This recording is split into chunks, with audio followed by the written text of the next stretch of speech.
He installed hidden cameras to watch the nanny, convinced she was neglecting his son. But when he saw what the boy did every night after she left, his hands began to tremble. The room went silent as the truth surfaced. Everyone froze in disbelief. Subscribe to the channel, leave your like, and comment where in the world you're watching from. Because now I'm going to tell you everything.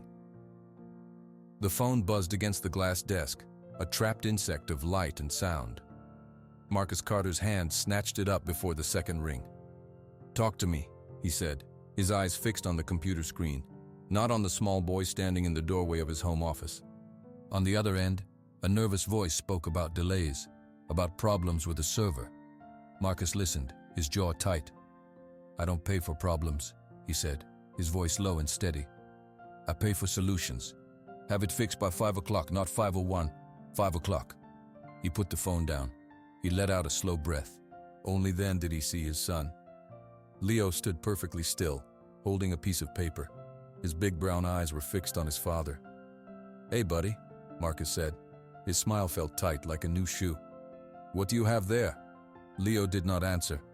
He never answered. He just held up the drawing. It was a mess of green scribbles and a brown blob.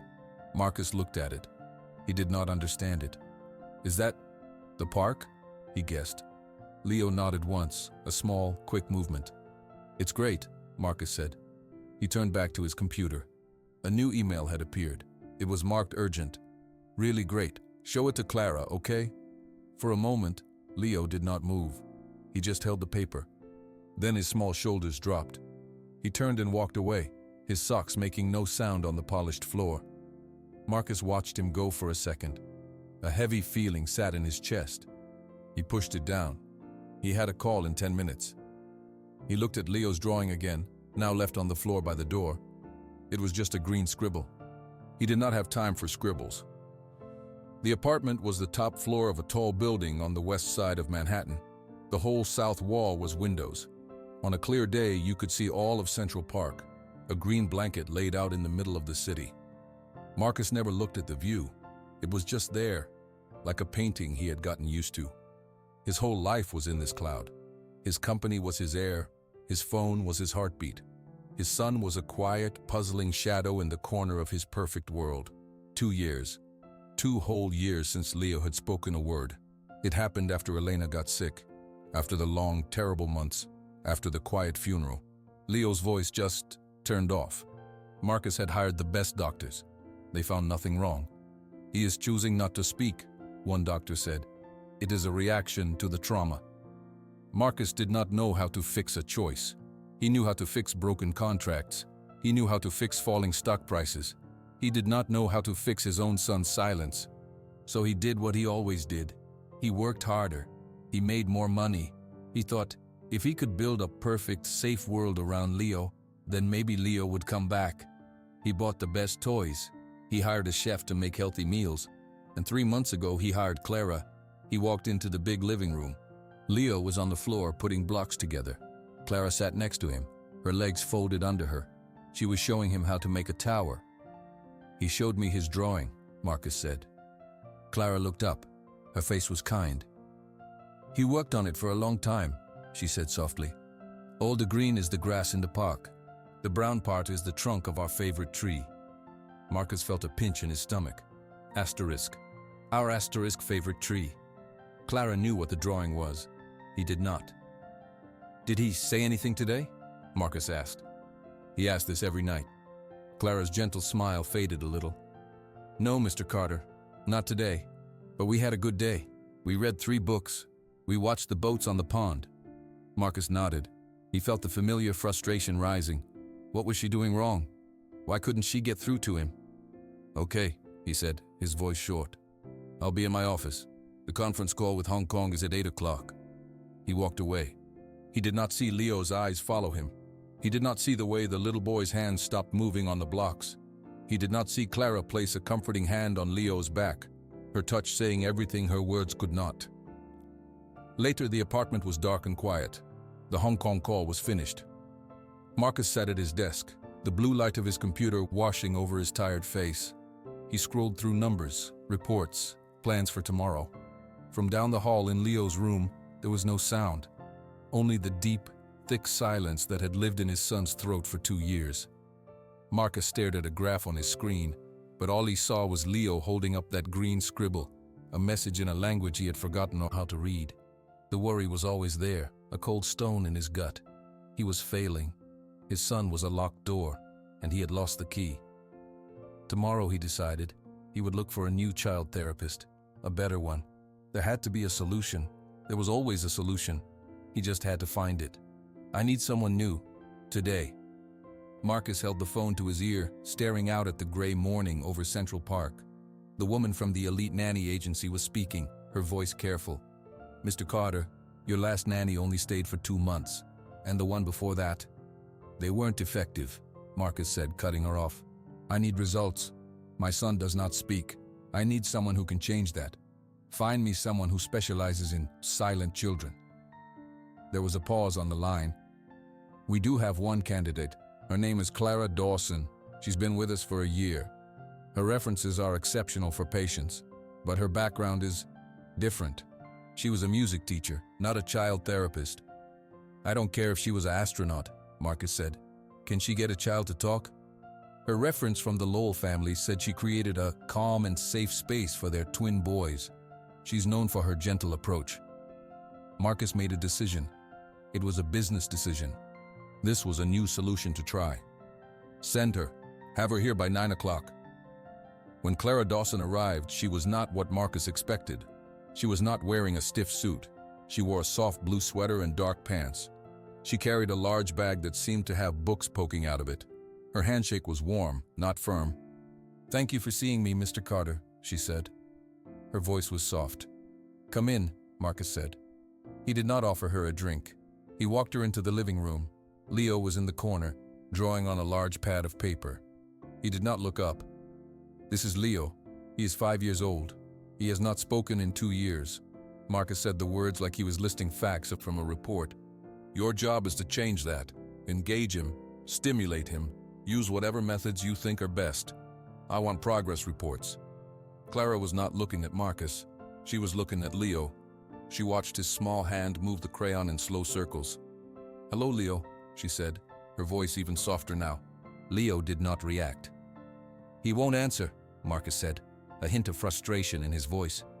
"That's all right," Clara said. She did not seem bothered. She knelt down on the floor, not too close to Leo, but at his level. She opened her bag. She pulled out a picture book with a worn cover. "I brought a friend. This book is about a little train who has lost his whistle. He has to find it." She opened the book and began to read. She did not read loudly. She did not ask Leo questions. She just read the story, her voice moving up and down like a quiet song. Marcus watched, his arms crossed. This was not a method. This was just reading. He felt his hope slipping away. After a few minutes, Clara stopped. She placed the book on the floor near Leo. "I'm going to leave this right here, in case you want to look at the pictures," she said. She stood up and turned to Marcus. "I'd like to start, if that's okay with you." Marcus nodded. "Fine. I'll be in my office. My phone number is on the fridge. Call if there is any problem." He left the room. He did not look back. He sat at his desk and tried to focus on work. But part of him was listening. He heard no talking. He only heard the quiet murmur of Clara's voice and sometimes the sound of a page turning. At the end of the day, Marcus came out. Leo was putting puzzles away in a basket. Clara was washing a paintbrush at the kitchen sink. "Well?" Marcus asked. Clara dried her hands on a towel. "We had a good first day. We read 2 books, we did a puzzle, we painted a little. He is a very focused boy." "Did he say anything?" Marcus asked, the same daily question. Clara's kind face was calm. "No, Mr. Carter, he did not speak today.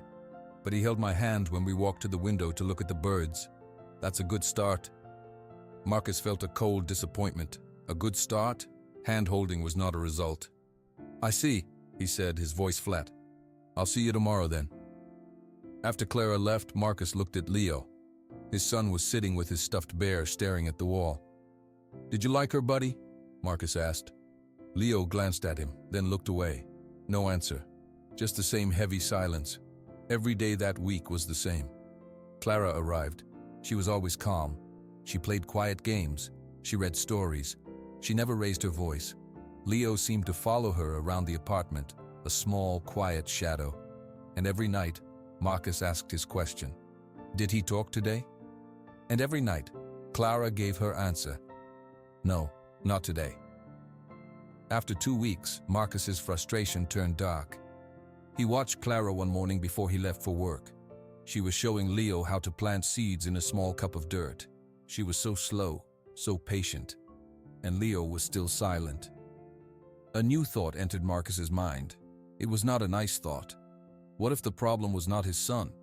What if the problem was the nanny? What if Clara was not good enough? What if her gentle way was the wrong way? He did not know her. He did not trust her. That night, his question was sharper. Nothing at all? No sounds? No words?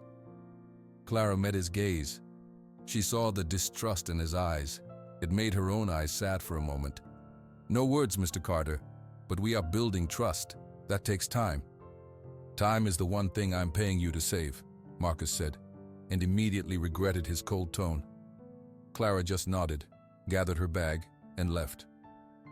Marcus stood in the quiet, expensive apartment.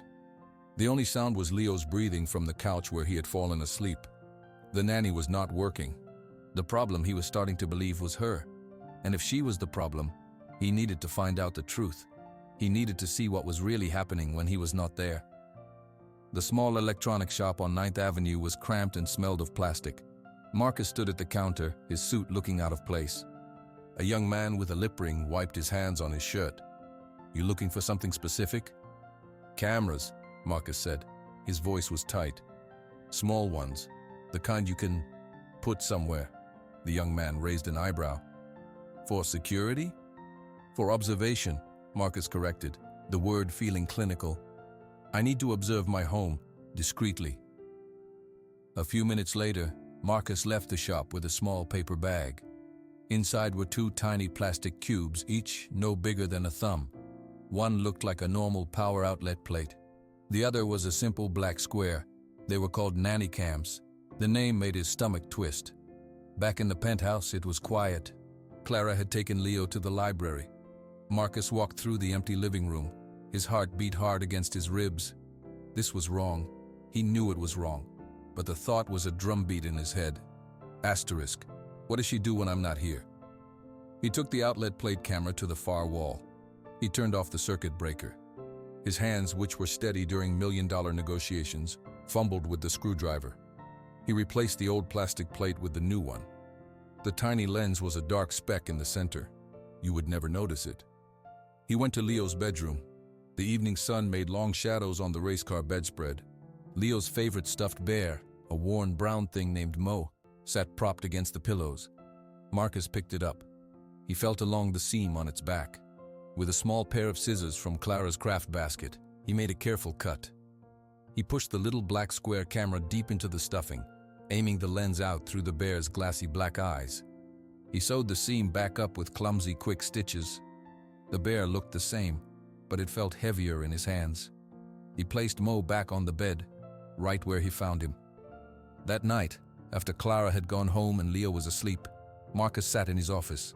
The lights were off. Only his computer screen glowed. A new program was open, showing 2 video feeds. One was a wide, clear view of the empty living room. The other was a dim view of Leo's bedroom from the bear's eye level. He could see the top of Leo's head, a curl of dark hair on the pillow. He clicked on the living room feed from earlier that day. He fast-forwarded. There was Clara, sitting on the floor with Leo. They were building a tower with wooden blocks. Leo would hand her a block. Clara would say, "Thank you, sweet pea. This blue one goes right on top." Her voice from the computer speakers was soft and clear. Marcus watched, his jaw clenched. He saw no anger. He saw no impatience. He saw Clara try to ask Leo questions, her face hopeful. Should we make the tower taller? Should we use the red block next? Leo would just point or nod. Clara would smile. Okay, the red block it is. Marcus fast-forwarded more. Lunchtime. Clara helping Leo cut a sandwich into shapes. Reading time on the sofa. A walk to the window to count taxis. Every moment was calm. Every moment was kind. She was perfect. Better than perfect. She was everything he was not. He stopped the video. The heavy feeling in his chest was back, but now it was mixed with a deep shame. He had wanted to find a problem. He had wanted to see Clara do something wrong so he could blame her. So he could say, "See? It's not me, it's her." But the video showed the truth. The problem was not the nanny. He switched to the bedroom camera feed from last night. It was just a still image of Leo sleeping, the room dark. He fast-forwarded through the silent hours. Nothing. Just the slow rise and fall of his son's blankets. Marcus closed the program. He sat in the dark for a long time. The guilt was a physical weight. He had spied on a good woman who was only trying to help. He had violated his own son's private space. And for what? To learn that he was the one failing? He had the proof now. Clara was not the problem. The silent, unanswerable question of what asterisk was asterisk, the problem remained. But it was a question that pointed directly back at him. He decided he would watch for one more week, just to be sure. Then he would take the cameras down. He would apologize to Clara somehow. He would try to be different. He didn't know that the most important video, the one from the darkest part of the night, was still waiting for him to find it. A week passed. Marcus kept his promise to himself. Each night, after Clara left and Leo was asleep, he would open the computer program. He watched the day's videos. He saw Clara's endless patience. He saw his son's silent world. The guilt grew heavier, but so did a strange numbness. He was just gathering data, he told himself, understanding the problem. On Friday night, he was tired. A deal in Singapore had kept him up until past 1 in the morning. He almost skipped watching the videos, but a habit was a habit. He clicked on the living room feed from the day, fast-forwarding through the quiet play and picture books. Nothing new. He sighed and clicked on the bedroom feed from the previous night. The screen showed the familiar grainy view from the stuffed bear. The night vision cast everything in a greenish glow. He could see Leo, a small lump under the covers, sound asleep. Marcus dragged the timeline slider to speed through the hours. He watched the digital clock in the corner of the video tick forward. 1 o'clock, 1:30, 2 o'clock. His eyes were starting to close when he saw movement. He stopped fast-forwarding. The clock read 2:17 in the morning. On the bed, Leo stirred. He sat up. His hair was messy from sleep. He rubbed his eyes. He looked around the dark room, his face calm. Then he turned, as if looking right at the bear, right into the hidden camera, and he spoke. "Mo?" Leo's voice was clear. It was a little high, a little soft, but perfect. It was a voice Marcus had almost forgotten. "Are you awake?" Marcus froze. His breath caught in his throat. He leaned closer to the screen, his heart pounding. On the video, Leo pulled his knees to his chest. "Today was a good day," he said, his words flowing easily. "Clara read the book about the lost train again. I like the part where he finds his whistle. It goes asterisk, toot toot asterisk." Marcus's hand flew to his mouth. He could feel his fingers trembling. "We went to the park," Leo continued, talking to the bear. "I saw a red bird, a cardinal. Clara said that's what it is called. It sat on a branch for a long time. I didn't move so I wouldn't scare it." He paused, his small face thoughtful. "Daddy came home late. He was on the phone. He looked at my drawing, but he didn't see the squirrel in the tree. I put a squirrel in the tree." A hot tear spilled down Marcus's cheek. He didn't wipe it away. Leo hugged his knees tighter. His voice got quieter, but the microphone picked up every word. "I miss Mommy. I remember she used to sing that song about the moon, the one with the lady and the spoon. Her perfume smelled like flowers. Sometimes in the park I smell flowers and I think it's her." A choked sob escaped Marcus's lips. He watched, unable to move, as his son, his silent, broken son, spoke in full, beautiful sentences. "I keep the memories in my head," Leo whispered, "so they don't go away. If I don't talk about them during the day, they stay safe. No one can take them." For almost 10 minutes, Leo talked. He talked about the shapes of the clouds. He talked about the taste of the apple slices Clara gave him. He talked about the sound of the elevator dinging when his father came home. He described his whole world, a world Marcus never saw. Then, as calmly as he had started, Leo lay back down. He pulled the blanket up to his chin. "Good night, Mo," he said. Within minutes, his breathing became slow and even. He was asleep. The video kept playing, showing only a sleeping boy again. But the world had shattered. Marcus stared at the screen long after the video ended. The quiet of the penthouse was now a roaring noise in his ears. His son could talk. His son had been able to talk all along. The words weren't gone. They were just saved. For the dark, for the quiet, for when no one else was there to hear. He finally understood. The problem was not in Leo's throat. The problem was in the air around him during the day. The problem was the stress, the tension, the silent pressure. The problem was a father who was always too busy, too distracted, a storm of phone calls and emails. Leo only felt safe to speak when the storm was gone, when the world was still and he was completely, totally alone. Marcus had blamed the nanny. He had blamed the doctors. He had blamed fate. But the truth, captured in a green-tinged video at 2:17 in the morning, was that the problem had been sitting in his office chair every night. The problem was him. The video was frozen on the screen. Leo's sleeping face was a greenish blur. Marcus could not move. The sound of his son's voice played over and over in his head. "I miss Mommy. Daddy came home late. I didn't move so I wouldn't scare it." He put his head in his hands. A rough, choking sound came from his throat. Then another. He was crying. He had not cried since the funeral. The tears were hot and messy. They fell on the keyboard. He had spent 2 years looking for an answer. He had hired experts. He had bought cameras. He had blamed a kind woman. And the whole time the answer was simple. Leo was afraid of him. Not afraid of his love, Marcus thought, but afraid of his noise, afraid of his storms, afraid of the busy man who looked at a drawing and saw a scribble, who asked, "Did he talk?" but never said, "Tell me about your day." He thought of all the nights he had sat in this same chair, working. He thought of all the times Leo had stood in the doorway, holding a toy or a picture, waiting for a look that never came. He had been asking for his father in the only way he knew how, and Marcus had sent him away, every single time. "What have I done?" he whispered to the dark room. His voice cracked.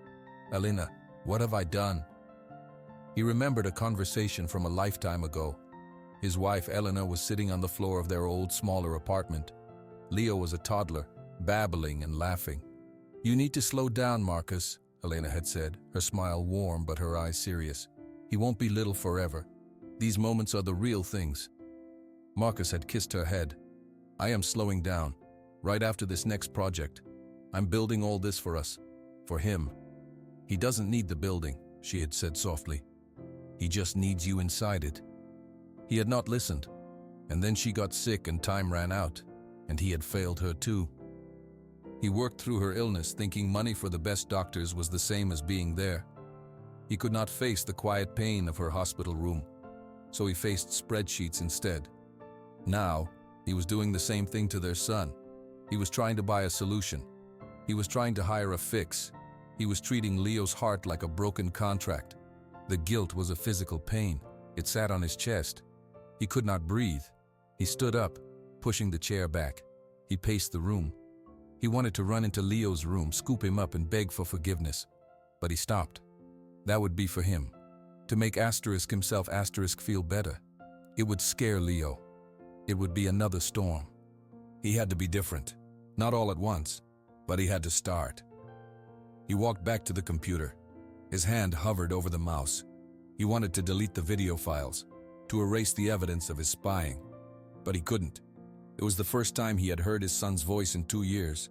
It was a crime, but it was also a gift. He closed the video program. He shut down the computer.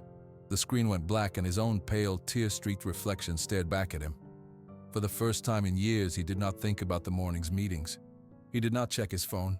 He walked out of his office and down the hall to Leo's door. It was slightly open. He peeked in. Leo was asleep, one arm around the stuffed bear Mo, the bear with the camera in its eye. Marcus felt a fresh wave of shame. He watched the gentle rise and fall of his son's shoulders. "I'm so sorry," he breathed, the words barely a sound. "I'm going to learn how to be quiet too." He went to his own bedroom but did not sleep. He stared at the ceiling. The plan to take the cameras down was gone. He knew with a terrible certainty that he would watch again tomorrow night. He needed to hear that voice. It was the only thread connecting him to his son. and he needed to know if Leo would say anything else. He had solved one secret, but it had only opened a deeper wound. He finally saw the problem. Now he had to find a way to fix it, without breaking anything else. The lady sang to me again. The words came from the computer speakers, clear and soft. Marcus, who had been leaning forward in his chair, jerked back as if struck. On the screen, Leo was sitting up in bed. The clock in the corner glowed. 2:17 in the morning. The boy hugged his knees, talking to the stuffed bear. "The nice lady with the shiny necklace," Leo said, his head tilting. "She sang the song about the moon, the one Mommy used to sing. It was quiet, but I heard it." Marcus's blood seemed to freeze in his veins. He stared at the video feed. The room was dark. The only shapes were Leo, the bed, and the faint outline of furniture. There was no one else there. "What lady?" Marcus whispered to the empty office. "Leo, what lady?" On the video, Leo continued. "She smiles at me. She has a nice face. She said the song is for good dreams." He lay down, yawning. "Good night, Mo." The video played on, showing nothing but a sleeping child. Marcus grabbed the mouse. He dragged the timeline back. He played it again and again. He watched every shadow. He turned up the volume. He could hear Leo's voice, the rustle of sheets. He could not hear any other voice, and he could not see any other person. A cold panic began to spread through his chest. A lady, a shiny necklace, in his son's bedroom in the middle of the night. His first terrible thought was an intruder. Someone was getting into the apartment. But how? The building had 24-hour security. The door had 3 locks. The cameras in the living room showed nothing. No one came or went except Clara and himself. Then a worse thought came. What if Clara was letting someone in? What if this lady was someone Clara knew? The thought made him feel sick, but fear pushed it forward. He didn't know anything about Clara's life outside this apartment. He had never asked. The next day, Marcus was a storm contained in a suit. He could barely focus on his work.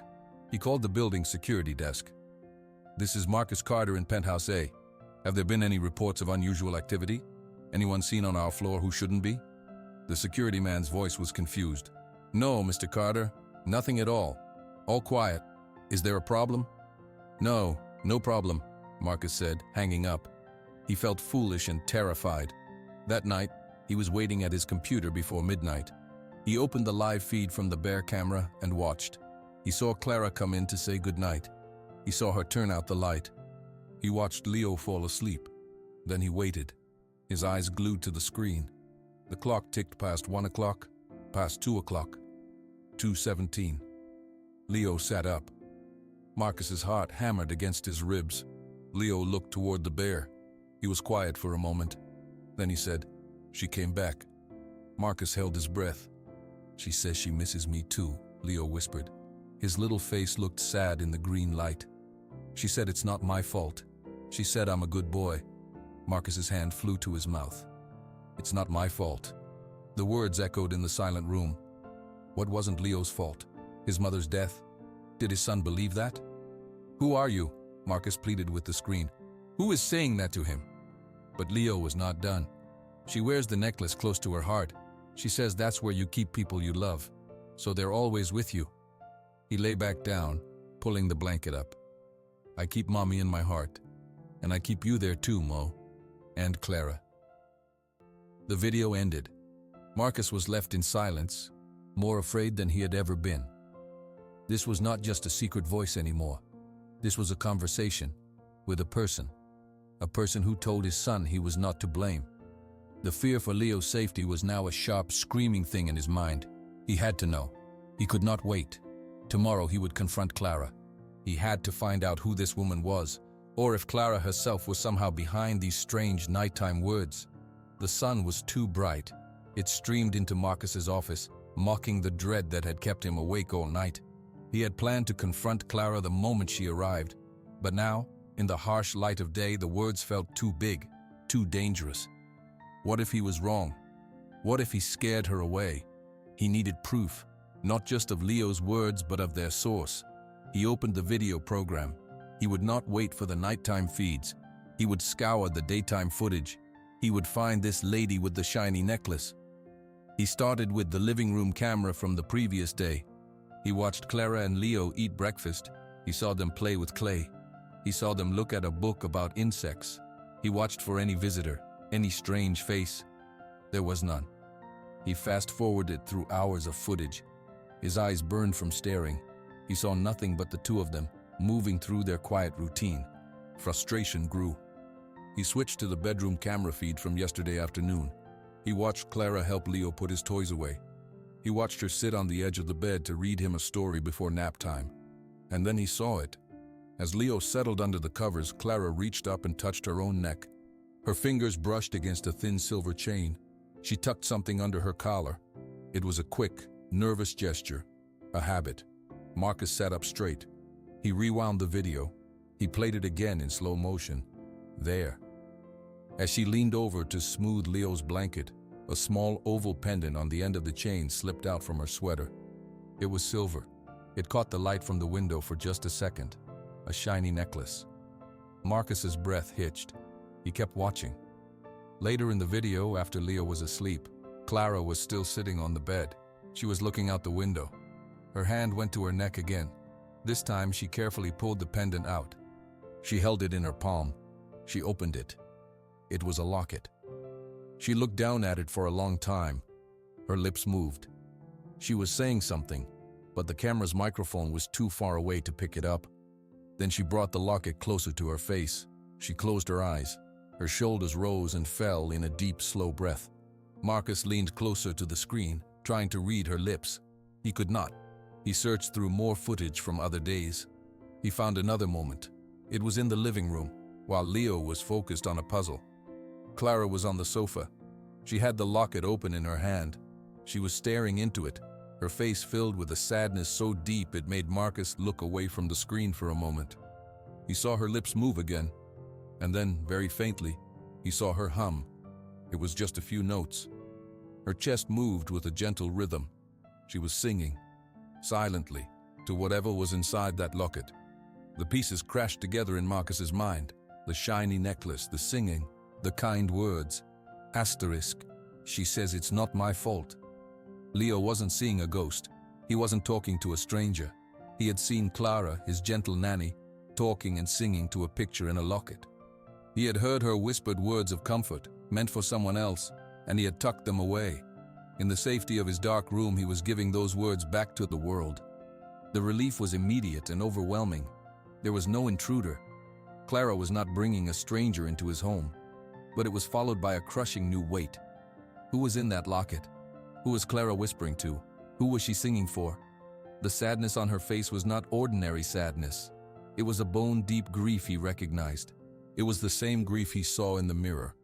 He had solved one mystery, but he had uncovered another. The shiny clue was in his hand, but the locket was still locked. To open it, he would have to ask Clara a question he had no right to ask. He would have to step into her private pain, just as he had forced her into the spotlight of his hidden cameras. He looked at the clock. Clara would be leaving in 1 hour. He had to speak to her, but now the anger was gone. It was replaced by a nervous, heavy understanding. They were not just employer and employee. They were two people hiding from their sadness in a very tall, very quiet tower. And one little boy could see them both. The door to the living room felt heavier than usual. Marcus pushed it open. Clara was by the bookshelf putting away a stack of picture books. Leo was in his room, having his afternoon rest. "Clara," Marcus said. His voice was not loud, but it stopped her. She turned, a polite smile already forming. Then she saw his face. The smile faded. "Can we talk?" he asked. "Of course, Mr. Carter." She placed the last book on the shelf and smoothed her sweater.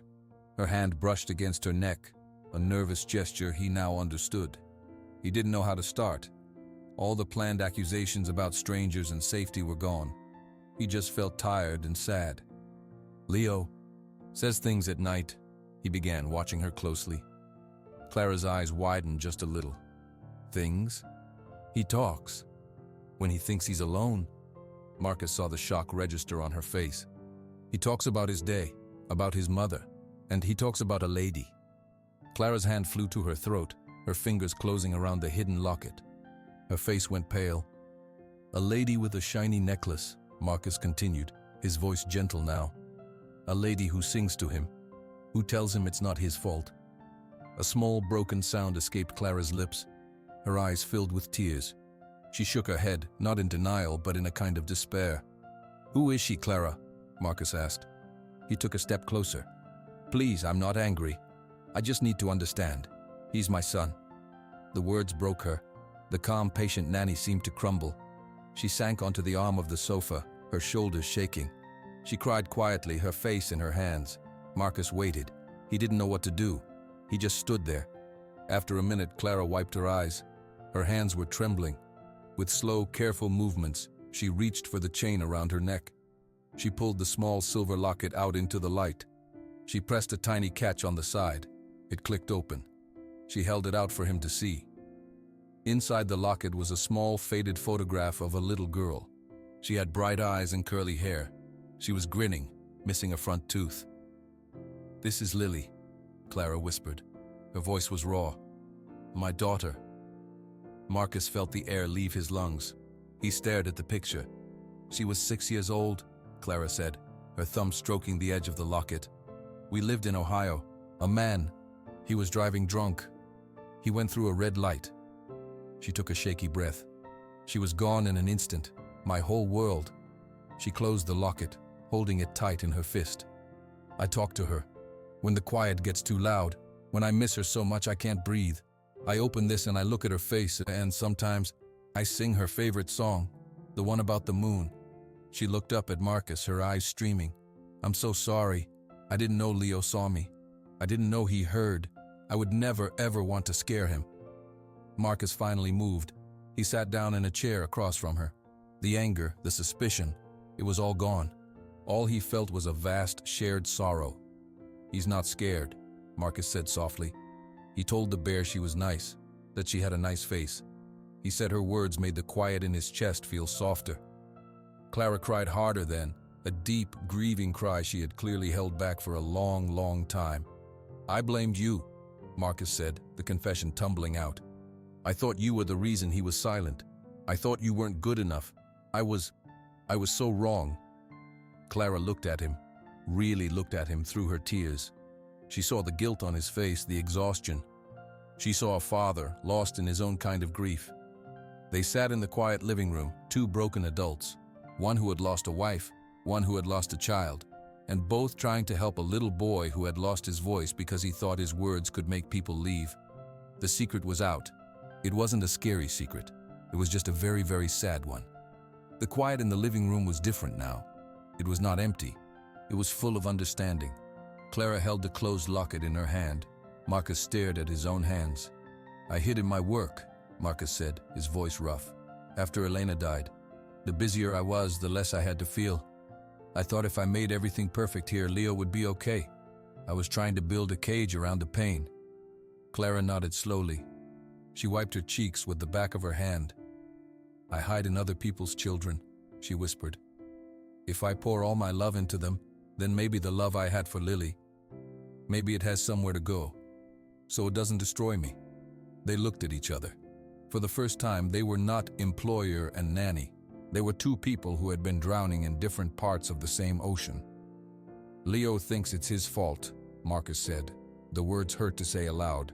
He heard a word when Elena was sick. Diagnosis. He must have linked it to something he said to her. He thinks his words have power. He thinks they can make people leave. Clara's eyes filled with fresh tears, but these were for Leo. "Oh, that sweet boy," she breathed, carrying that all by himself. "He talks at night because it's the only time he feels safe," Marcus continued. "When the world is asleep, when there's no one to hear him who might disappear. He needs to know he's safe all the time," Clara said. She straightened her shoulders, a new firmness in her voice. "He needs to see that the people he loves are strong, that we can hold his words, that they won't break us." Marcus looked at her. "How do I show him that? I don't know how to do that." "You stop hiding," Clara said simply. "You be here, not just your body, your attention, your quiet. He needs to see you are not a storm. He needs to see you are just his dad." Marcus felt a shudder go through him. It was the truth, and it was terrifying. "I need your help," he said. The admission was hard, but it was real. I don't know what I'm doing. Clara gave a small, sad smile. I need help too. I need to remember that it's okay to miss Lily, that I don't have to only be strong for other people's children. Maybe we can help each other remember how to be people again. A plan began to form, not a business plan, but a fragile human one. The cameras, Marcus said, guilt flooding back, in the living room and in Leo's bear. I'll take them down today. It was a terrible thing to do, to both of you. Clara was silent for a moment, taking this in. She wasn't angry. She just looked tired. You were scared. People do strange things when they're scared. She took a deep breath. But yes, take them down.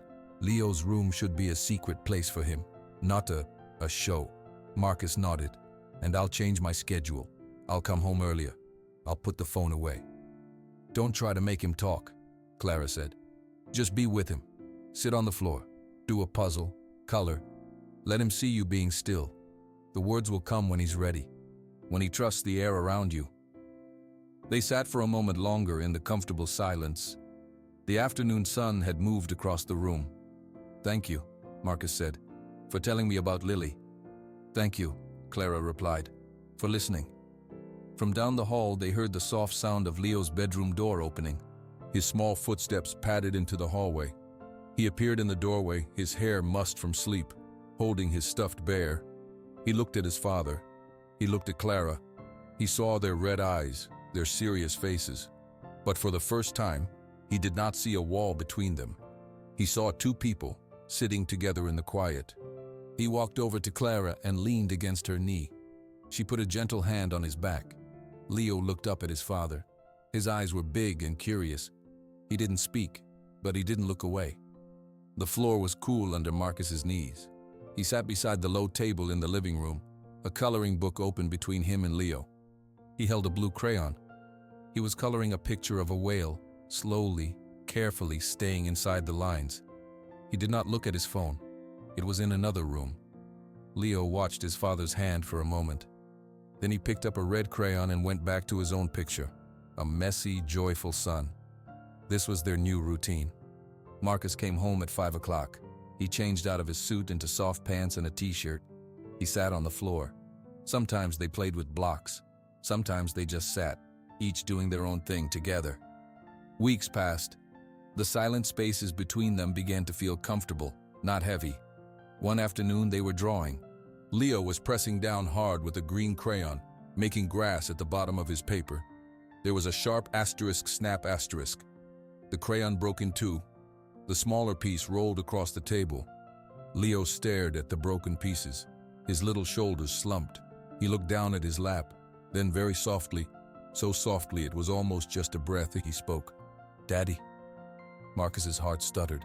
He kept his eyes on his own paper. He did not want to scare the sound away. My crayon broke, Leo whispered, still not looking up. The words were small. They were about a crayon, but they were real. They were meant for him, in the daylight with no darkness to hide them. Marcus swallowed hard. He made his voice very calm. That's okay, buddy, he said. He picked up the two pieces. We can fix it. He found a roll of tape in Clara's craft basket. He carefully wrapped the tape around the broken crayon, holding the pieces together. He handed it back to Leo. See? Good as new. Leo took the taped crayon. He looked at his father's face. He did not smile, but the tight worry in his eyes softened. He went back to drawing his grass. Later, Marcus found Clara in the kitchen. He talked, he said, his voice full of quiet wonder. He told me his crayon broke. Clara's face lit up with a real warm smile. That's wonderful, Mr. Carter. Just Marcus, he said. Please. Leo's words were still only whispers and only for Clara or his father, but they came more often. More juice, please. I can't find Mo. The book is heavy. Each one was a gift. The day of Leo's birthday arrived. It was a Saturday. Clara helped Leo hang paper stars from the ceiling. Marcus ordered a cake shaped like a dinosaur, just like Leo had pointed to in a picture. It was a small party, just the three of them. They ate pizza. They played a silly game where they tried to keep a balloon in the air. Leo laughed, a silent, breathy laugh that shook his whole body. Clara brought out the cake with its 6 glowing candles. "Make a wish, sweet pea," she said. Leo looked at the candles. He looked at his father, who was smiling. He looked at Clara. He closed his eyes tight. He blew. All the candles went out at once. Marcus and Clara clapped. "Happy birthday," they said together. The clapping stopped. The room was quiet, filled with the warm smell of cake and frosting. Leo was looking at his father, his eyes serious. Then, in a clear, loud voice that filled the entire room, Leo spoke. "Thank you for staying home." The words hung in the air. They were not a whisper. They were full and complete. They were for everyone to hear. Marcus felt the tears come instantly. He did not try to stop them. He reached out and put his hand on Leo's small shoulder. "I'm not going anywhere, buddy," he said, his own voice thick. "I'm right here." Clara put a hand over her heart, her eyes shining.